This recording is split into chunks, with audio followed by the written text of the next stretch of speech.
Ici Soulef avec vous. Comme vous voyez aujourd'hui, on va préparer ensemble la recette de Koufta Hassan Bacha ou Hassan Pacha.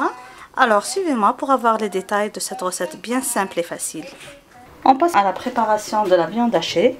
Ici j'utilise la viande hachée de bœuf.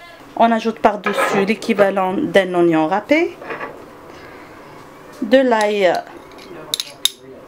haché. J'ai mis ici l'équivalent de presque 2 gousses d'ail. On va ajouter du persil haché.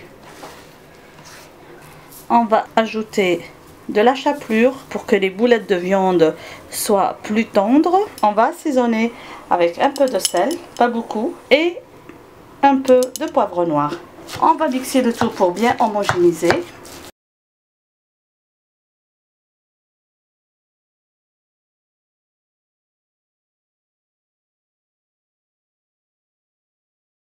On couvre cette viande et on la met au frais pour que ça absorbe bien et que ça soit bien assaisonné.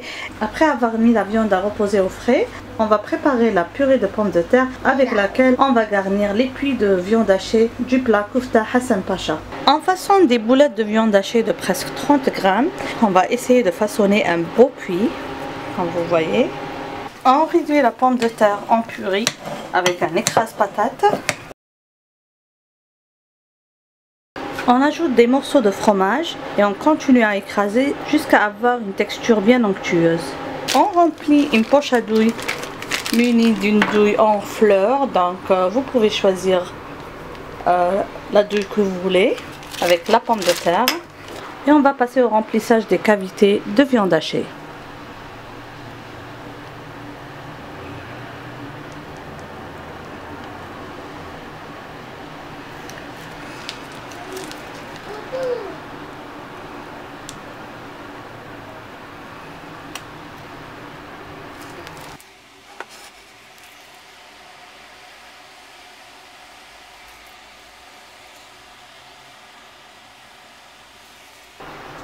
Et voilà, on continue ainsi jusqu'à épuisement de la purée.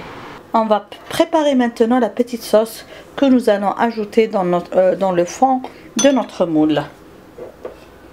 Donc je vais mettre un peu de concentré de tomate que je vais diluer dans un peu d'eau.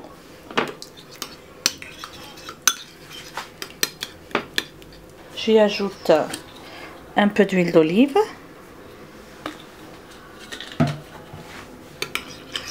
Et encore un peu d'eau.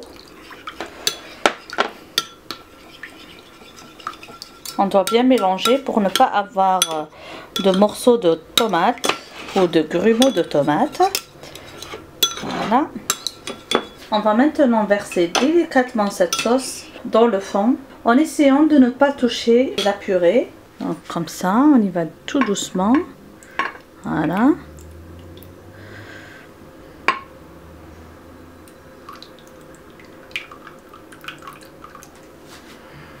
Parce que il faut vraiment essayer que la sauce, lors de la cuisson, elle va pas toucher la purée, sinon la purée de pommes de terre va couler. Je vais nettoyer mon moule avant de le mettre au four. Mon four est déjà préchauffé à 180 degrés. On met le plat dedans jusqu'à ce que la viande cuise. N'oubliez pas, tout le reste est cuit, on a juste besoin de faire cuire la viande. Voilà, notre plat est prêt. Il est super délicieux, super facile à réaliser. Il faut juste s'y prendre un peu plus tôt. J'espère que vous avez aimé cette réalisation. Merci de m'avoir suivi. N'oubliez pas de vous abonner à notre chaîne YouTube, de cliquer j'aime et surtout d'activer la cloche pour être notifié de toutes nouvelles publications. Merci encore une fois et à la prochaine. Bisous.